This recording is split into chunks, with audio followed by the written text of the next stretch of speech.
तो बाज़ार से 100 गुना बेहतर ठेले वाली क्रीमी क्रीमी मज़ेदार सी आइसक्रीम कुल्फ़ी बनाना अब आपके बाएं हाथ का खेल है, क्योंकि ना ही इसमें कंडेंस मिल्क डालूंगी, ना ही पापे ब्रेड का इस्तेमाल करूंगी और ना ही इसमें डलेगा खोया। बिस्मिल्लाहिर्रहमानिर्रहीम, अस्सलामुअलैकुम। खुश रहें, आबाद रहें, जहाँ भी रहें हैप्पी रहें और हेल्दी रहें। तो मैं हूँ फ़ाइज़ा और वेलकम करती हूँ आपको चटपटे पकवान में। एक दफ़ा मेरे तरीके से ये कुल्फ़ी बना कर देखें, यकीन करें बचपन याद आ जाएगा। रेसिपी को एंड तक देखें, अच्छी लगे तो लाइक कर दें और चटपटे पकवान को सब्सक्राइब भी कर लें। तो चलें फिर ये टेस्टी कुल्फ़ी बनाना स्टार्ट करते हैं। तो एकदम बाज़ार जैसी रेडी पर बिकने वाली मलाई कुल्फ़ी बनाने के लिए सबसे पहले तो ले लिया है मैंने दूध। दूध को वज़न में देखें तो 1.5 लीटर के बराबर है और मैंने फुल क्रीम दूध का इस्तेमाल किया है। दूध पहले से उबला हुआ है और ठंडा है। आप लोग देख रहे हैं इसमें मलाई के पीसेस आपको नज़र आएंगे। तो शर्त यही है कुल्फ़ी बनाने के लिए कि जो आप दूध इस्तेमाल करें उसमें एक कतरा भी पानी का नहीं होना चाहिए, तभी आपकी कुल्फ़ी बेहद क्रीमी और मज़े की बनेगी। चलें जी, इसी ठंडे दूध में से 1 कप दूध को बाहर निकालें और एक बोल में अलहदा से रख लें। इसका इस्तेमाल मैं बाद में आपको बताऊंगी। तो अब फ्लेम को ऑन करें। बाकी बचे हुए दूध को आप लोगों ने काढ़ना है, गर्म करना है। मुसलसल मिक्स करते रहें जब तक एक बॉयल ना आ जाए। जैसे ही दूध में बॉयल आएगा ना, तो फ्लेम को बिल्कुल ज़ीरो फ्लेम पे ले आएँ और दूध को तकरीबन 5 से 6 मिनट के लिए मज़ीद काढ़ने दें। जितना दूध अच्छा गाढ़ा होगा कुल्फ़ी उतनी ही लजीज बनकर तैयार होगी। तो दूध को हल्का सा हम लोग थिक करेंगे, तो ज़्यादा नहीं, 5 से 6 मिनट के लिए दूध को पकने के लिए एक साइड पे छोड़ देते हैं, जब तक हम एक और काम कर लेते हैं। तो ठेले वाली कुल्फ़ी बनाने के नेक्स्ट स्टेप में क्या करूँगी, एक फ्राइंग पैन में डाला है मैंने 1 कप चीनी। मैं मेजरिंग कप का इस्तेमाल कर रही हूँ। आप घर में कोई भी चाय पीने वाला मीडियम साइज़ का कप सेट कर लें और उसी की मदद से मेजरमेंट्स करें। अच्छा, 1 कप चीनी 1.5 किलो दूध के हिसाब से बिल्कुल परफेक्ट रहेगी। अगर आप ज़्यादा या कम खाते हैं तो अपने हिसाब से सेट कर लें। फ्लेम को बिल्कुल लो रखें। आहिस्ता आहिस्ता ये चीनी पिघलना शुरू हो जाएगी। ना ही आपको इसमें ऑयल ऐड करना है, ना ही पानी। तो चीनी को कैरामलाइज़ करते वक्त आप लोगों ने जिस बात का ध्यान रखना है वो ये है कि फ्लेम को बिल्कुल लो रखें। मिक्स करते रहें, चीनी का दाना घुल जाएगा, पिघल जाएगा और इसका कलर बिल्कुल ऐसा हो जाएगा जैसे शहद या फिर हनी का कलर होता है ना, हल्का सा गोल्डन। बस इससे ज़्यादा कलर नहीं देंगे, वरना कुल्फ़ी में कड़वापन आ जाएगा, जो कि हमें बिल्कुल भी नहीं चाहिए। चलें जी, अब गर्मा गर्म दूध में इस चीनी को डाल देंगे। दूध को पकते हुए तकरीबन 5 से 6 मिनट गुजर चुके हैं और आप लोग देख रहे हैं दूध के ऊपर अच्छी खासी मलाई आ चुकी है और ये थिक भी हो चुका है। तो दूध इस वक्त बॉइलिंग पॉइंट पे है और जो हमने चीनी का कैरेमल बनाया है वो भी अच्छा खासा गर्म है। तो थोड़ा थोड़ा करके आप लोग ये कैरेमल डालते जाएं और मिक्स करते जाएं। एक ही दफ़ा में डाल देंगे तो दूध में तेज़ बॉयल आएगा, फिर आपसे संभाला नहीं जाएगा। तो ये छोटी छोटी बातें होती हैं जिन्हें आप लोगों ने ध्यान में रखना है। अब कुछ भी नहीं करना, मिक्स करना है।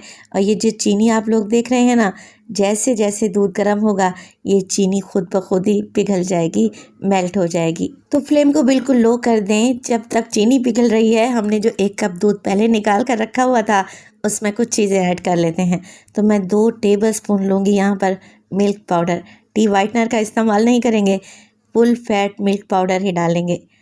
2 टेबलस्पून मिल्क पाउडर और इसके अलावा 4 टेबलस्पून मैं इसमें डालूँगी कॉर्नफ्लोर के। इसके बाद जाएगी जी इसमें क्रीम। तो मैं टेट्रा पैक की क्रीम इस्तेमाल कर रही हूँ, तकरीबन 4 टेबलस्पून या 1/4 कप। आपके पास नहीं है तो घर वाली बालाई भी डाल सकते हैं, कोई इशू नहीं है। चलें जी, दूध में इन सारी चीज़ों को मिक्स कर लें, क्योंकि कॉर्नफ्लोर नीचे जाकर बैठ जाता है। कॉर्नफ्लोर की गुठलियों को ख़त्म करें और इसमें जो हमने मिल्क पाउडर डाला है अच्छे तरीके से मिक्स करें और चलें अब चलते हैं कुल्फ़ी की तरफ। तो कुल्फ़ी वाले दूध को पकते हुए यहाँ पर 4 से 5 मिनट गुजर चुके हैं। चीनी इसमें घुल सी गई है। अब क्या करेंगे, इसमें डालेंगे ये दूध जिसमें हमने कॉर्नफ्लोर, मिल्क पाउडर और क्रीम मिक्स करके रखी हुई थी। तो ये इतनी आसान और बजट फ्रेंडली रेसिपी है कि आप इस 1 लीटर दूध में तकरीबन 2 लीटर के बराबर कुल्फ़ी आइसक्रीम बना कर तैयार कर सकते हैं। तो देखिए, मिक्स करते रहें मुसलसल ताकि गुठलियाँ ना पड़ें। कॉर्नफ्लोर डाला है ना, डालते ही दूध गाढ़ा हो जाएगा। तो देखें, 3 से 4 मिनट के लिए मज़ीद पकाएं ताकि कॉर्नफ्लोर का कच्चापन निकल जाए। और अब आप कुल्फ़ी की थिकनेस चेक कर लें। चम्मच की बैक अच्छे से कोट हो रही है। बस जी फ्लेम को ऑफ़ करें और इसे ठंडा होने के लिए एक साइड पे रख दें। तो मैं इसे किचन काउंटर पर ही छोड़ दूँगी। जैसे ही कुल्फ़ी का ये मिक्स ठंडा होगा, मज़ीद गाढ़ा होगा। और इसी स्टेज पर अगर तो आप लोगों को रेसिपी ज़रा सी भी अच्छी लग रही हो, रेसिपी को लाइक कर दिया करें और चटपटे पकवान को सब्सक्राइब भी कर लें। आप सब लोगों का बेहद शुक्रिया। अब कुल्फ़ी में अच्छी खुशबू लाने के लिए मैं हाफ़ टी स्पून इलायची का पाउडर डालूँगी। आप इसमें गुलाब का अर्क भी डाल सकते हैं। मिक्स करेंगे और अब हमने यहाँ पर काम करना है वो ये कि इस मिक्स को हमने फेंट लेना है। मैं यहाँ पर हैंड ब्लेंडर का इस्तेमाल कर रही हूँ। आप लोग जूसर बनाने वाला जग होता है ना, उसमें इस कुल्फ़ी के मिक्स को डालें और 1 से 2 मिनट के लिए अच्छे तरीके से मिक्सर चलाएंगे तो कुल्फ़ी एकदम स्मूथ और सिल्की बनेगी। देखें कुछ इस तरीके से सारी गुठलियाँ ख़त्म हो जाएंगी और इससे क्या होगा, एयर डिवेल्प होगी जिससे कुल्फ़ी में क्रिस्टल नहीं पैदा होंगे, बर्फ़ नहीं जमेगी। कुल्फ़ी का मिक्स तो तैयार है। अब हमने इसको फिल करना है। तो मेरे पास हैं डिस्पोजेबल गिलास, हर जगह से इजीली अवेलेबल होते हैं, आपको मार्केट में हर जगह से मिल जाएंगे। तो डिस्पोजेबल गिलास नहीं है आप लोगों के पास तो आप क्या करें, कुल्फ़ी के मोल्ड ले सकते हैं। ये भी बाज़ार से हर जगह से आम मिल जाते हैं, किसी भी क्रॉकरी शॉप से। अगर मोल्ड भी अवेलेबल नहीं है तो स्टील का गिलास तो हर घर में मौजूद ही रहता है। स्टील के गिलास उठाएं और इसमें कुल्फ़ी भर कर रख लें तो आपको सेम रिज़ल्ट मिलेगा इंशाअल्लाह ताला। तो ये मज़ेदार सी कुल्फ़ी का बैटर डालते वक्त आप ग्लासेस में थोड़ी सी स्पेस रखें, तकरीबन आधे इंच के बराबर, और इसी तरीके से सारे ग्लासेस को फिल कर लें। अच्छा, फिल करने के बाद हमने इन्हें कवर भी करना है ताकि बर्फ़ ना जमे और हमारी कुल्फ़ी स्मूथ और सिल्की बनकर तैयार हो। तो मैं क्या करूँगी, क्लिंग रैप की मदद से कुल्फ़ी को कवर कर दूँगी। आपके पास फॉइल पेपर है तो आप उससे भी कवर कर सकते हैं। अब इन्हें रख देंगे पूरी रात के लिए फ्रिज में ताकि ये अच्छे से जम जाएं, सेट हो जाएं। बाकी बची हुई कुल्फ़ी को मैं एयर टाइट कंटेनर में डालने लगी हूँ। तो ठेले या रेहड़ी वाली कुल्फ़ी बनाने का सबसे आसान तरीका मैंने आपको बता दिया है, एक दफ़ा ट्राई लाजमी कीजिएगा। अच्छा, पूरी रात फ्रीज़र में रखने के बाद कुल्फ़ी हमारी अच्छे तरीके से सेट हो चुकी है। क्लिंग रैप निकाल दें और हाथों की मदद से इस तरीके से शेक करेंगे ना ग्लास को, तो क्या होगा, कुल्फ़ी बड़े ही आराम से बाहर निकल आएगी। अब एक तेज़ छुरी लें और छुरी की मदद से इस तरीके से हल्का सा घुमाएं, ट्विस्ट करें तो देखें कितने आराम से ये कुल्फ़ी बाहर आ गई है। अब अपनी पसंद के इस पर पिस्ते, बादाम और नट्स लगाएं।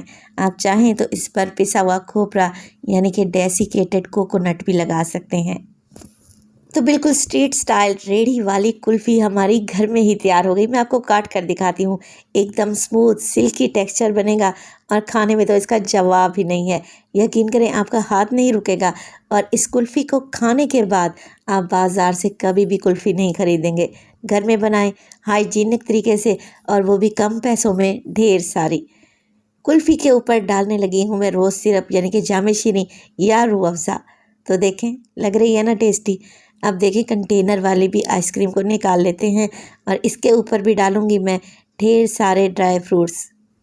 तो आप लोगों ने क्या करना है, रेसिपी को ज़रूर ट्राई करना है। रेसिपी अच्छी लगे तो लाइक कर दें और चटपटे पकवान को सब्सक्राइब कर लें और अपने फैमिली और फ्रेंड्स में भी शेयर किया करें। तो अपना बहुत सारा ख्याल रखिएगा। फ़ाइज़ा को अपनी दुआओं में याद रखिएगा। मुझे दीजिए इजाज़त। टिल देन, अल्लाह निगहबान।